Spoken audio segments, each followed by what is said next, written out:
the government can win on this one because the changes that they are proposing are blatant. They are in blatant violation of the Constitution. The Constitution that the president is sworn in to uphold because that's his principal job, to uphold, defend, and observe the Constitution. The dilemma of today is that offices are occupied by wrong people. That is the dilemma of today. Wrong people are occupying public offices. That is why we have corruption. Because those people have not redefined to the level required by public office. They have remained themselves, looking at the relatives, looking at where they come from, which tribe they belong to, who has the name similar to them. That is the level of individualism. That is a level of self-interest.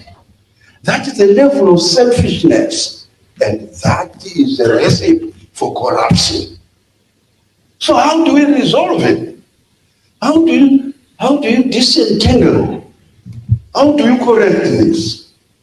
You occupy public office to serve the people and transform the mind and understand and think and create things and see the vision presented by the law.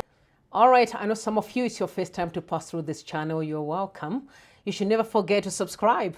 Make sure to ring the bell or the notification bell. It is quite imperative. To my regulars, shout out. What's happening, y'all? You're doing great. Thank you for passing through. Don't forget to thumbs up the video and also share with others in your groups. I really want Zimbabweans to be part and parcel of this dialogue. It's important. Stick around. Zimbabwe Speaker of Parliament has gazetted a constitutional amendment bill number 3 in order to extend President Emmerson Mnangagwa's current term to 2030, an extension from the constitutional 5 to 7 years, among other changes. Pack these proposed changes. I am joined on the news set by Mbizo Jelasi Mawarire, a retired journalist and political analyst. Good evening and welcome to Prime Television News. Good evening, sir. How are you doing? Welcome. Thank you for your time.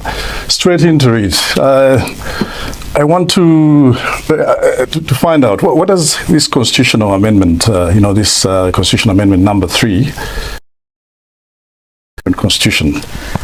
It seeks to change quite a lot of things. It's actually a battery of changes. Right. The first that you mentioned, changing the presidential term from 5 to 7 years. That is changing Constitution Section 95, subsection 2. That is for the president. Right. It also seeks to extend the term of parliament from 5 years to 7 years. That's changing Section 143 of the Constitution, because the current Constitution, the term of the president, the term of office of the president, and that of parliament, they run concurrently. Yes. In fact, the term of office of the president gives life to the term of office of the parliament. So one cannot actually exist without the other. So they want to change that. But they also want to change quite a lot of other sections, like Section 182, which involves the work of traditional chiefs. Because currently traditional chiefs are not allowed to be members of any political party. They are not supposed to advance any kind of partisan politics. So they want to change that. They want them to be involved, to be allowed to be involved in partisan politics. So that's the other thing that they want to change. But if you look at it, the real motivation is that if you look at previous elections in Zimbabwe from 2008, when President Mugabe was there, always the presidential candidate of ZANU-PF has been polling popular vote, less than the vote for the party. So that's the thing that they are trying to play around with, because ZANU-PF has always had problems winning the presidential elections it doesn't have problems winning the parliamentary election. Okay. So they want to change that so that the president now will be elected, apart from extending his term from 5 years to 7 years, they also want him to be elected by parliament, not to be directly elected by the people. So they want to change section 91 subsection 2 of the constitution to then say the president is not directly elected by the people. So that's what they want to do. They want to shield the president from popularly being elected by the people, because the presidential candidate of ZANU-PF has been failing to garner more votes than what the party, the MP or the MPs are getting. And you have a situation where someone would vote for a ZANU-PF councillor, ZANU-PF MP, and would vote for CCC or MDC presidential candidate. Zimbabweans had that choice in the tripartite elections, the election system as it stands now. You could vote, you could even choose just to vote for the president and not vote for anyone. Or you would choose to vote for a president from your own political party and vote MPs from other political party. Or you could also choose to vote for an MP from another political party and a president from another political party. That was the situation that is obtaining now, but they want to change it now. Okay, right. Now, and then what has been the reaction of the Zimbabwean people to the people are up in arms. The people are up in arms, especially because if you look at the constitution in section 328, it says that if you change any constitutional provision with the effect of changing the term of office of an incumbent, the person who is occupying that office should not benefit from the changes that you are effecting. But now no, we are not changing the term. We are just extending. I don't know what's the semantics there. Because for me, if you extend, you are changing. They are actually saying we are not changing the term of office, but we are changing the electoral cycle. But the electoral cycle is determined by the presidential term. Because in section 158, Zimbabweans are supposed to go for elections after every 5 years. And it's after every 5 years because the term of office of the president is 5 years. The term of parliament is 5 years. Therefore, after 5 years, it has to be removed. It has to be renewed. And the renewal is through elections that are provided for in section 158 of the Constitution. So the electoral cycle, as they say, cannot be changed without changing the presidential and the parliamentary terms. So in terms of reaction from the people, you're saying they're up in arms? The people are up in arms, and we have seen actually people organize groupings now that are organizing themselves. Even the churches actually made a pronouncement, I think it was yesterday, that we are not happy with wanton changes of our constitution. And there are groupings even within ZANU-PF, within cabinet as it were, when these changes were tabled. We are told that the vice president expressed disquiet, especially over the change to section 192 of the Constitution, where the president is shielded from being directly elected by the people. We are told that the vice president argued that the idea of universal suffrage, the idea of one man, one vote, is what they went to war to fight for. And he couldn't fathom a situation where his political party and a cabinet that he sits in is trying to take away that right from the Zimbabwean people to elect their own president. So those are the reactions that we're getting. Okay. What do you think, the proponents of the bill want to achieve? Well, I mean, what do you think they want to achieve? Is this what you partly touched on earlier, or would you? I partly touched on that. But one is to shield the president, to extend the term of office of the president, because these proponents are benefiting from the corruption that is happening around the president, because there is rampant looting of state resources, and they want to extend that. They also want to have a situation where the election of the president is controlled by a small group of people, 300 to 380 people, the 210 directly elected MPs, then the senators, and the other proposed additions to the Senate that they are making. So that becomes a small group that they can buy.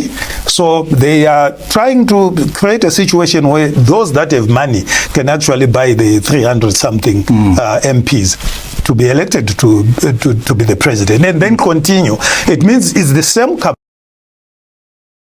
in the presidency. Right. So that's the overarching objective. Right. And what do you think is likely to happen? You know, with all this opposition, as you have outlined, you know, going to happen. Do you think the bill will get the 2/3? Vote in Parliament? Yeah, the 2/3 is easy because the people that have money will buy the MPs. Okay. But what I don't believe is that if this bill is challenged in the Constitutional Court, I don't see any way that the Constitutional Court can rule in support of the changes, because as it stands, it's not even supposed to be one bill, because the changes that they are doing in Section 328 of the Constitution, it says that if you are changing any constitutional provision which touches on the tenure of an incumbent, if you want to change that, you have to change Section 328 itself.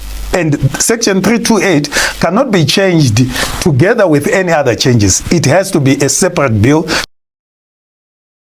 But they've bunched those things together, and that makes even the bill illegal. So we are actually waiting for people to go to court to challenge that. And also the other reason is that the president himself, who is supposed to be a beneficiary of the changes, presided over a cabinet meeting that passed those resolutions.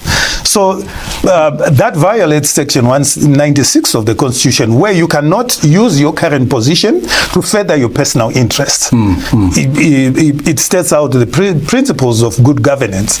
So on that note, it is also those changes have also been challenged. There is a court application before the Constitutional Court. And actually the Constitutional Court has ruled before in a separate case on what needs to be done if you want to change court terms. The terms of office of the president or any other term of office of a position that is provided in the Constitution. So we are likely going to see a flurry challenges, and I don't think the government can win on this one, because the changes that they are proposing are blatant. They are in blatant violation of the Constitution. The Constitution that the president is sworn in to uphold, because that's his principal job, to uphold, defend, and observe the Constitution. Quite interesting. We'll keep watching the developments across the Zambezi. Yeah, and maybe lastly, do you see any chance of a referendum in this whole thing? Is there room for such there have to be a referendum. If you change the term of office of the president, the Constitution demands that you take those changes to the people. The people are supposed to be the final arbiters of the changes. And if the government has nothing to hide, if these changes are coming from the people, because those are the claims that are coming from ZANU-PF, that the changes are coming from the people. If they are coming from the people, they have to therefore be subjected to the people for approval. That we should go for a referendum. Yeah, maybe that will address your fears and those of the other people that are opposed to that. Definitely the people will reject those changes. No one can actually pass resolutions that are meant to shield an incumbent from an election. People are supposed to go for elections after every 5 years to choose new leaders, and that's what we expect. And we expect President Mnangagwa to respect the people of Zimbabwe. And by the way, it's not only a Zimbabwean issue, it's actually a regional issue, because if there is political turmoil in Zimbabwe, the economy has always been tanking in Zimbabwe. So if there is political turmoil, there is a likelihood that the economic situation would deteriorate. And you would see here in Zambia an influx of Zimbabweans coming here, looking for jobs, putting pressure on your health delivery system, on your social services. They would also present a threat, because these are people, unemployed people coming into your jurisdiction, and if they don't find jobs,